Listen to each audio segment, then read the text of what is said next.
You know what my goal is for you this year? I know it is. I know it is. I know it is. I know what you want. It's what the people want, Dorian. It's not what I want necessarily. I'm a man of the people. Yes, sir. Yes, sir. First off, you recently dropped a collab mixtape called Which End with Tropes, and considering how long that project is, I'm wondering, did that come to be because you two just make that much music just in general, or was it more like concerted effort to be like, okay, we're gonna sit down and we're gonna make a full album? For a minute, I've been wanting to like produce a project for like one person. Well, not one person. I want to do it for multiple people, of course. So I think like after we linked up in Atlanta, we're gonna get this done. Like, we're gonna make a tape because like, bro, I have so many beats that people just like haven't touched. Like some of those beats on that tape are from like 2 years ago. Really? Damn. The beat for Another Page was made in like 2020 or early 2021. That's awesome because like despite how like out of nowhere that album was, like I feel like it just like kind of popped up on my timeline at one point. I was like, oh shit, okay, I guess an album's dropping. Yeah, that's what I like to do. Like I really like surprising people. When it popped up on my timeline, I was like, oh, okay, like yeah, that makes sense because you and Tropes have worked a ton of times before.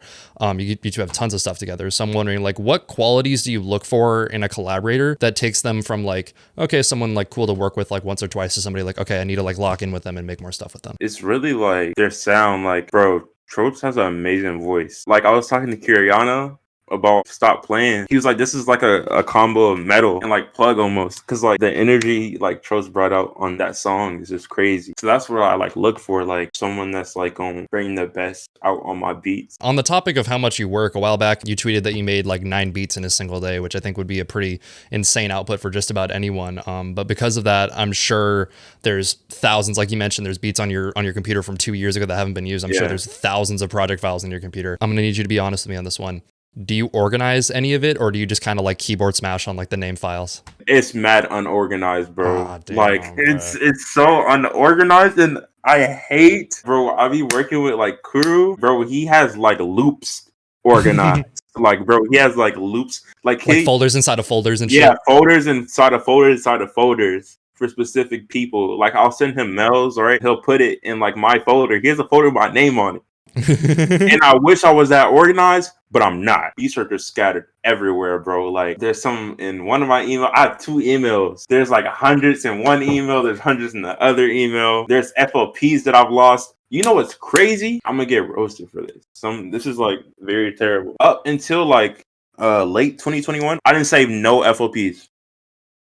None of those beats are saved. None of those beats are saved because I didn't even know you could do that.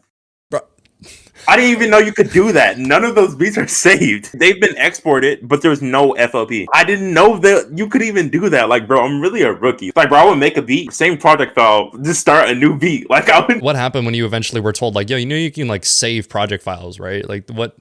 Bro, I was talking to my homie Gulavelli. He was like, bro, you didn't know you could do that? And I was like, no, I didn't know you could do that. And he was like, bro, you don't have any of your beats saved? And I was like, no. It was so like weird to me. I was like, people are saving their beats? I was prepared to like chastise you for being like, bro, the amount of times people have lost shit in this community for like dropping a hard drive or spilling water on their laptop and stuff like that. You just weren't saving shit. I just wasn't saving it. I didn't have to worry about losing nothing because there was nothing saved in the first place. I was like, okay. That's the method. Right. That's the method to avoid. If anybody out there is looking for a way to avoid, you don't have to back up shit. Just don't save shit in the first place. Just don't save it at all. We touched on the fact that you started making music in, would you say November of 2019? So you were 12 years old. Yeah. Considering how young you started making music and collaborating with others, are there any lessons you think you learned, whether it be on like the business or like creative side or even just like social side of things that you wish you had learned earlier? I would have wished that I knew like not to stress about not getting beats placed. I held myself to this level of important. Not saying like I'm not important. Like I'm not trying to downplay myself, but it's like I'm thinking like, bro, like I'm me. I need to get like, why aren't people using my beats? Like, bro, chill. Like, it's not that serious. Like, it's if it's meant to happen, it's gonna happen. I wish I could tell myself that, but I didn't realize that at first. And it's crazy because my beats were so bad. Like, I was like, why ain't nobody using my beats? Why ain't nobody using my beats? But like, I feel like some people do need to hear that though. Not saying to downplay yourself, not make yourself think that you're not important, but like, you're gonna send beats out and they're not gonna get placed. Like, it's not gonna happen. You're not gonna get a beat placed every time you send it to someone. Mm-hmm. That's just not how it works. And that's all right. Like, it's all right. If you want to work with an artist, bro, you're going to work with an artist. But just don't expect nothing. Like, for real. You'll just disappoint yourself. You know, it's just supposed to happen organically. You know what I mean? You're not Drake. You know what I mean? Like, they're not going to use your beats. Like, every time you send them. Not every beat is a hit, but it's a hit for somebody out there. That's another thing. Like, bro, I probably sent out like half of those beats on the Tropes day, but Tropes picked them up. Mm-hmm. And he did what he had to do on them. Just being patient. Like, I had to teach myself that. And do you have any like funny stories from way back when you started, whether it be 2019 or even like in the pandemic going into 2020, that maybe make you like cringe in retrospect? So many, but probably the funniest one, I asked to join surfgang. I asked to join surfgang like 2019. I wasn't even producing yet. I was like, I asked Evil Gianni, I was like, is surfgang just for like rappers and producers, or like could I just join? Like, I didn't know. Is it for like rappers and producers, or also for like normal dudes? Right, like could I like dance and like join surfgang? Like, let me know. I think about it and cringe really bad. Looking back on the person that I was when I was like 11 or 12, like I cringed like a shit ton. Or well, I mean, I don't know. 12-year-old wasn't me. It wasn't that bad. I was just watching like Adventure Time and shit. 13-year-old me was annoying. But like the thing is like I'm sure 22-year-olds cringe on the way that they were when they were 20, so on and so forth. But I feel like there's a lot of like character development that happens between the ages of like 12 and 16. So I'm wondering, like, how do you look back on your older material dating as far back as like maybe your earlier stuff with Gula Villi? I just be having like good days and bad days. On a good day, I'll be like, man, I'm so fly. I'll listen to my old music and I'll be like, why did I do this?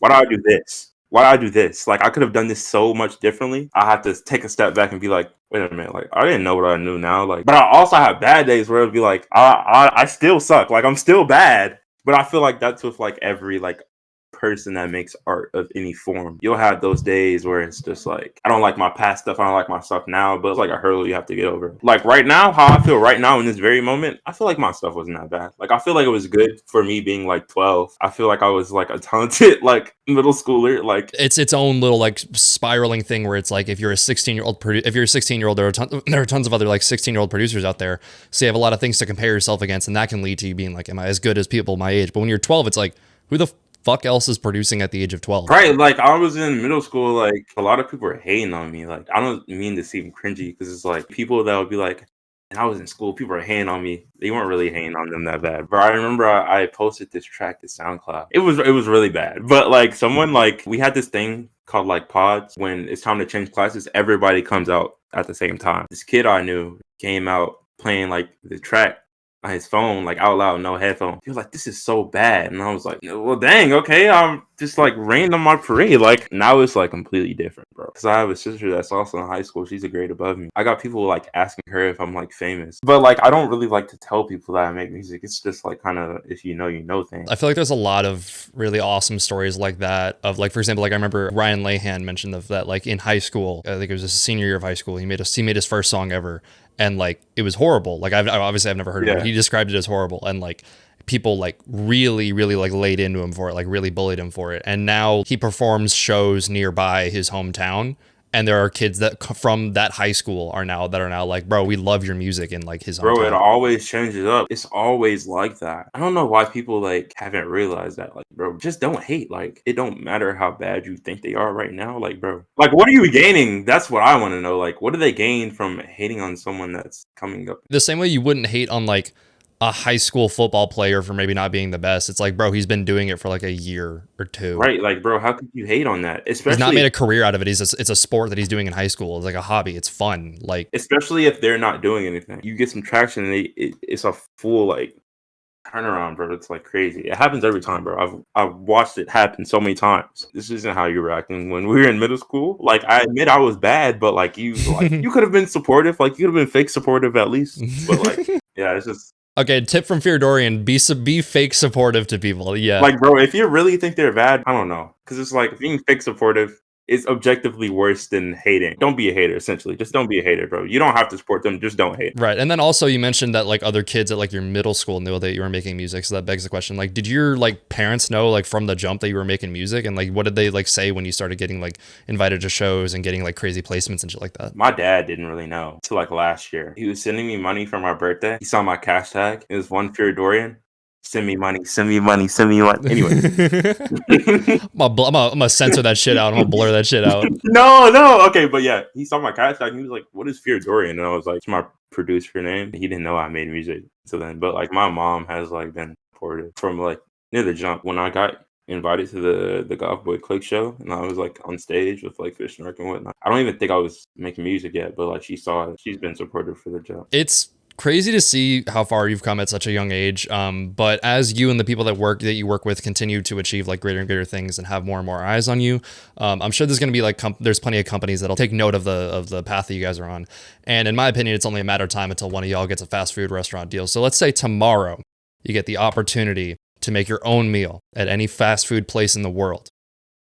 What restaurant is it at, and what is the feardorian meal? The feardorian meal is crazy. Nah, bro, I ain't gonna hold you though. I like a lot of spots, and I like a lot of spots. I'm very big on food. My favorite food would probably be sushi. So I'm thinking the feardorian sushi roll, my boy. Feardorian sushi. What would the feardorian sushi roll be? You know, the rice, of course. Mm-hmm. We got the salmon.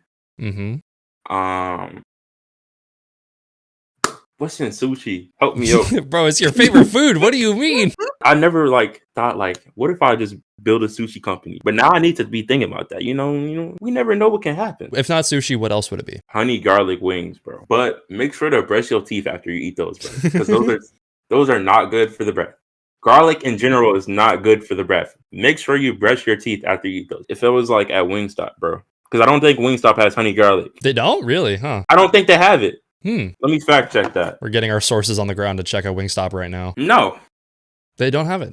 They don't have it. Listen up, Wingstop. Hey, we're bringing you an opportunity here. Look, I'm a businessman. Y'all know who to text. It's gonna be honey garlic, fries. Actually, no. Scratch. No fries? Okay. Tater tots. I'm a tater tots over fries guy. I don't know. What about you? I'm more of a fries guy. I'm not really that big of a fan of tater tots, but I mean, you're not rock with the tater tots, bro. I'm not really that big of a fan of tater tots. Nah, I hate okay, you know what? That's okay. Can I still eat the feardorian establishment? Yeah. You can trade it off for fries. I'll let you. You just be like, let me see the manager. I'll come out in front. I'll be like, I got you, my boy. Tater tots, honey garlic wings, and pink lemon. No. Scratch it out. Mango lemonade, bro. Mango lemonade. I've never had mango lemonade. That's crazy. I didn't even know that existed. It's fire, bro. It's so good. That would be the feardorian meal right there.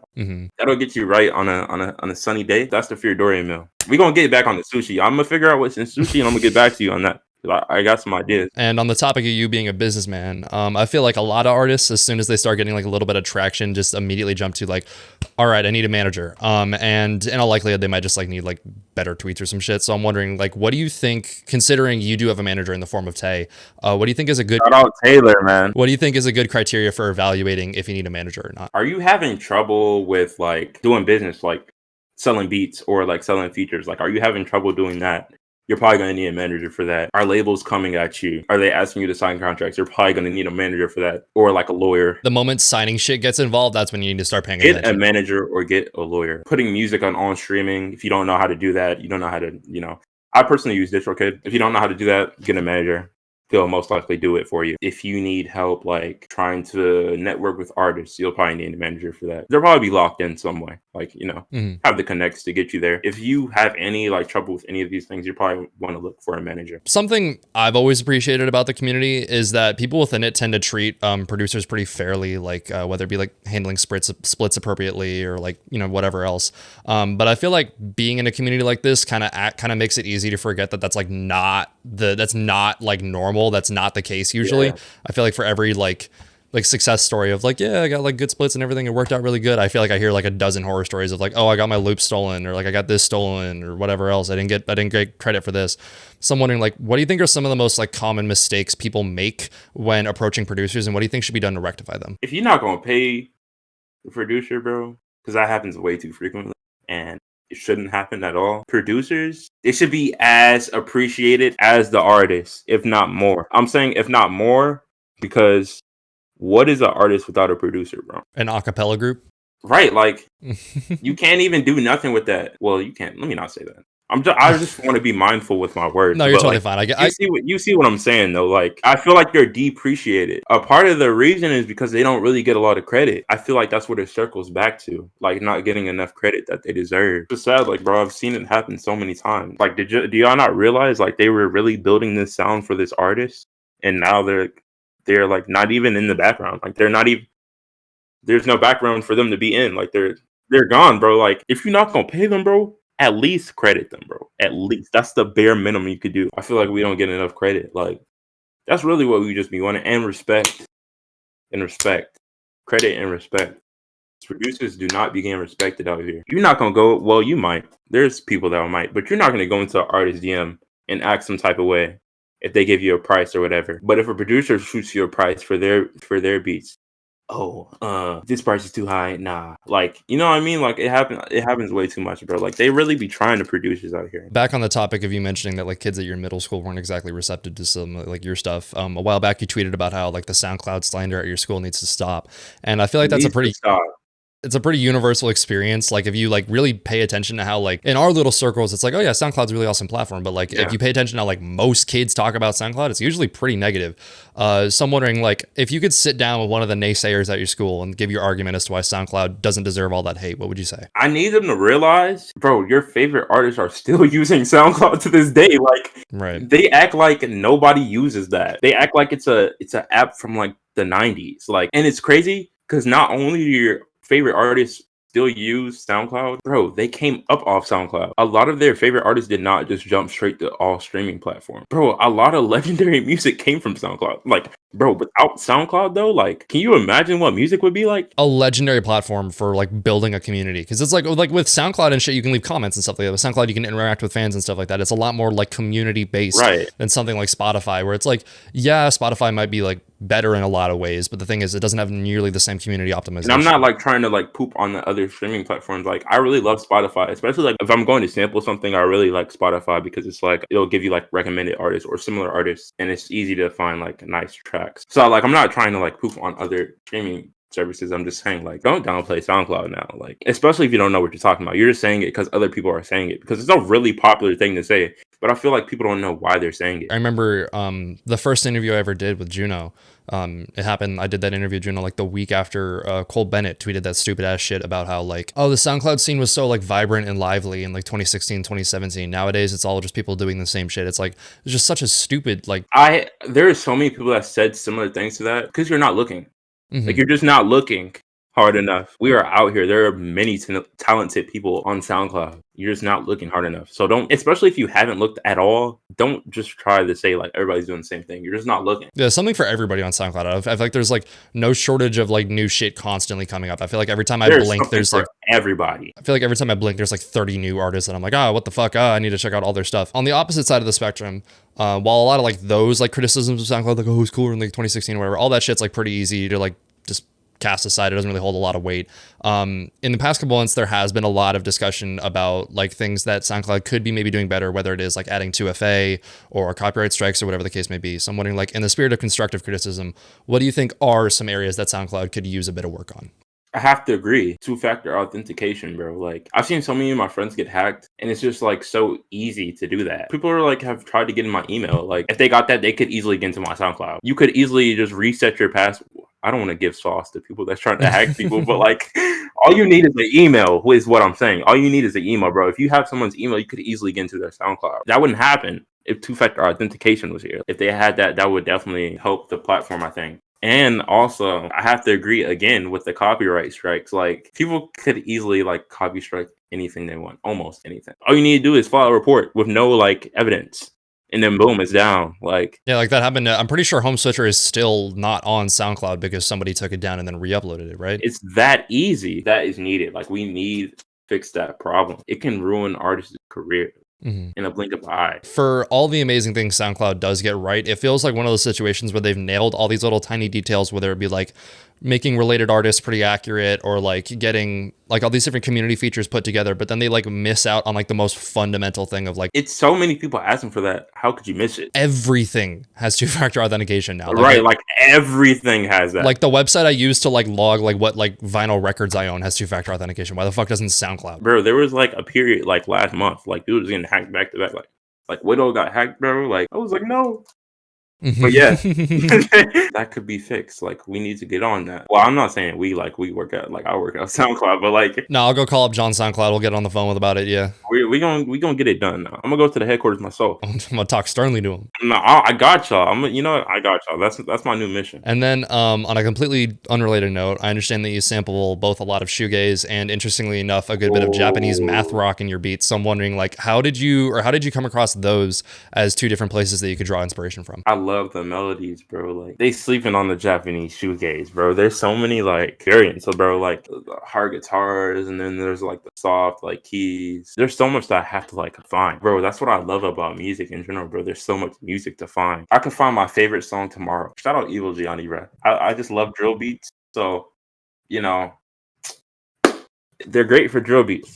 For sure. Like, they're great for drill beats, bro. They're great to make drill beats. Also, I noticed that you do indeed have a track train, but you don't really keep it updated all that often. Is that because you prefer to work like one-on-one with an individual artist, or is it just because, like, again, like just laziness? Well, I guess it's like a combination of both. Like, Keegan gave me like the URL. So I have the URL Y for track train. And it used to be Keegan's. He was like, bro, I'll literally give you this URL. Just make a track train, bro. Because they're like, bro, you're missing out on so much bread. Like, you can like make a track train. So I made it, uploaded like 3 beats, and I just never like it. I need to get that together. Y'all can definitely expect some beats on the track train soon. Like, if y'all want to cut beats from me, I'm gonna definitely get that done. I need to. I've been slacking. And like putting my music on all platforms. Like, some of my homies are signed, so it might be a little harder now, but I'm definitely going like to get on top of that. Like, I need to. And then you produce inside of FL, correct? I do. Right. Okay. So I feel like every time an FL user and an Ableton user are put together in a room, it's like only a matter of time until like a fiery debate sparks out on like which is the better DAW. And there are arguments in favor of just about like every different software out there. So I'm wondering, like, are you of the opinion that FL is definitively the best DAW, or do you just see them as like all like different tools to get the same job done? I can't make the argument that FL is the superior DAW because I haven't used the other DAWs. Like, I downloaded Ableton because I was like, I don't want to go to someone's house and like a homie, like a producer homie, and like they have Ableton. I'm like, what do I do? You know what I mean? Like, I wanted to get Ableton so I also know what to do on Ableton if the time comes. And I didn't really like get around to it. So like, I still haven't used it. Like, I could use the Ableton tomorrow. I could like it better than FL. So I can't really make that argument that FL is a superior DAW. I love FL, but I can't say that it's the superior one because like you said, it's a different DAW, again, the same job done. But I definitely plan to. Like, I want to be like multi-DAW lingual. And in addition to producing, I understand that you have also DJ'd quite a few times in the past, and I feel like DJing is like often underestimated as like one of like the easiest ways to perform. It's like, okay, throw a bunch of tracks together, like just make the crowd hype. Like, how hard can it be? So I'm wondering, like, what advice would you have to someone who maybe wants to give DJing a shot but like doesn't know everything that it entails? You know, it's crazy. I haven't really like DJ'd at a show yet. Like, I was supposed to, but RP the Quinn and Friend show. Oh yeah. Didn't you you DJ'd at was it Eric's show in Atlanta? No, I didn't get to DJ at that show. Really? Okay, I was totally under the impression that you had. I didn't get to DJ at that show, but I'd love to. Like, I'd love to DJ at a future Eric show. Yeah, no, okay, I guess I fucked up doing research, but yeah. No, it's okay. It's okay. Because what was gonna say? Bro, damn, bro. Why'd you hit the camera? Let's say you're an opener, bro. Do a hype track at the end, like to prepare people for, you know, like the performers. The main goal is just to get the crowd moving and also incorporate like things you like into your set. Don't just do music that's like it's popping right now. If I make a set, I might throw some unreleased that I produce in it because like I want to make it like me. Like, I want to like, this is me. Like, this is my art. This is a feardorian set. I'm trying to like incorporate a bit of myself into the set, not just like playing not even other people's music, but like just playing music that I might not even like. Play stuff that you enjoy. Make sure, you know, you're getting the crowd turned up. Yeah, I feel like people often look at it like it's like, oh, okay, I'll play shit that like everybody like normally gets excited to. It's like people don't go to like a show for like whatever artist and like that looking to hear like popular music at the time. Right. They want to hear you. Like, they want to hear like your personality shine through and like what you're doing. Right. They brought tickets for you. They didn't buy tickets to hear popular music. They want to hear you. And then next, my first introduction to your music was all the way back when I interviewed Finland. And he mentioned you as someone that I should sit down with. So in the spirit of paying that recommendation forward, if you could pick a handful of artists to put our listeners onto right now, who would you pick? Mo Beretta. Mm-hmm. Mo Beretta is crazy. Surfgang in general. I'm just going to say Surfgang. Jane. I feel like people don't know, but like big influence on me right now. Their music speaks to me. Dang, there's so many people. No, I have 18,000 songs like on SoundCloud. The 18,000. Fuck. Okay, 18,000, bro. So you can imagine how hard it is for me to like pick but I'm trying my hardest. Xavier Sobase. Yes, holy shit. I need to interview Xavier. Good, bro. He's so good. SGP West. I actually went to school with him. Bro, you just know everybody. That's what I'm learning. That the number one takeaway from this interview is that Dorian just knows everybody. There's a video of me asking him, like, would you rather eat a dog or a monkey? Can we like put that in the corner? Can I show you that? I'll just put it up on screen right now. Yeah. na-kel. Mm. na-kel Smith, Dolly. But y'all know that already, bro. She is so talented. Like, Dolly, I love you. Instapendo. They've been influencing like my stuff a lot. So yeah. Awesome. Okay. And then on the topic of na-kel Smith, do you want to get into how you guys all came together and started working on that? Bro, it's crazy. You know how it happened? How did you two meet? Or how did you two meet originally? How'd you guys? I just DM'd them Really? like on Instagram. And I was like, you know, it's crazy, bro. We should work. He was like, what are we doing? Dang, I fucking love that attitude. That's awesome. Bro, I was like, bro, like what? Like, and it was literally like 20 minutes later. Like, he didn't waste no time replying. Like, I didn't have to wait days for that reply. Got his number. Mm-hmm. The first beat I sent him was Special.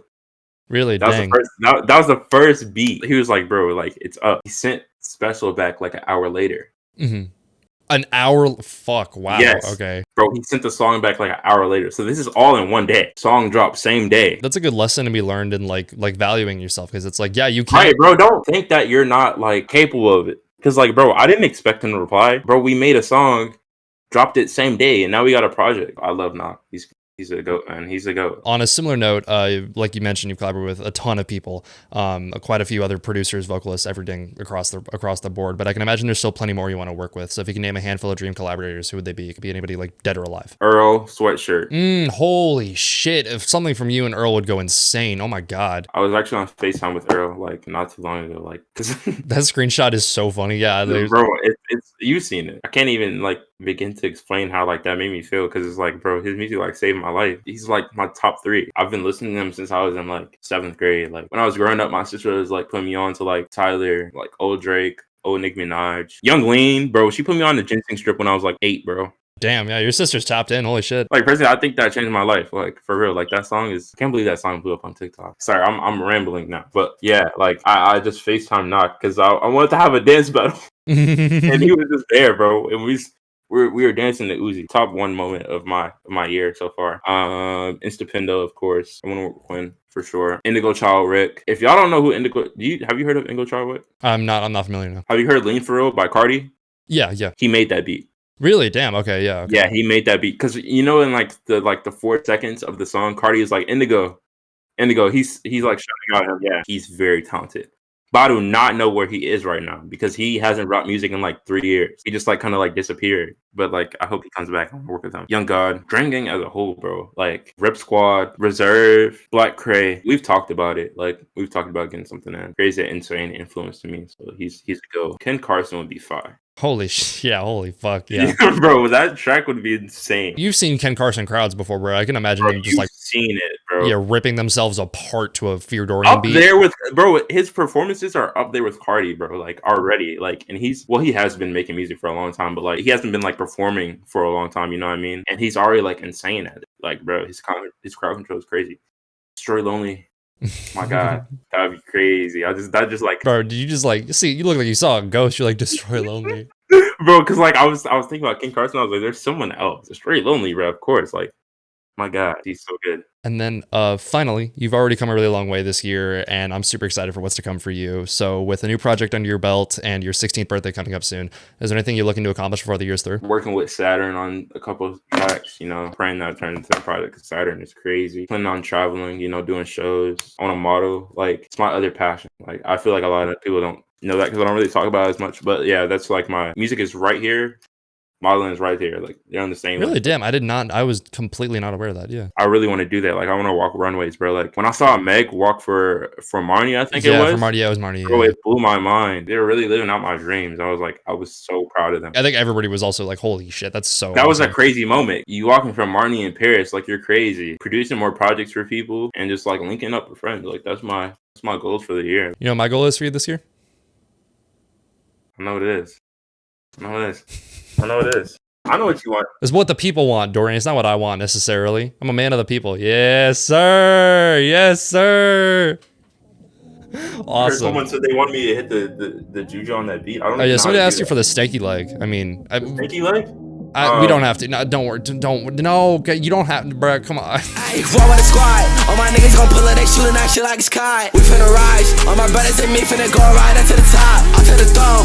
And the shit like it's Game of Thrones, nigga, that GLT got. He wanna slide. But we do that shit first, all they know that we running the spine. He not a guy, we hit him in the hill. Stalking that gas so a nigga can't feel. I know some brothers that's holding the steel. Run up on me and that shit gon' get real. Niggas be faking. They be brothers that bitching out my club.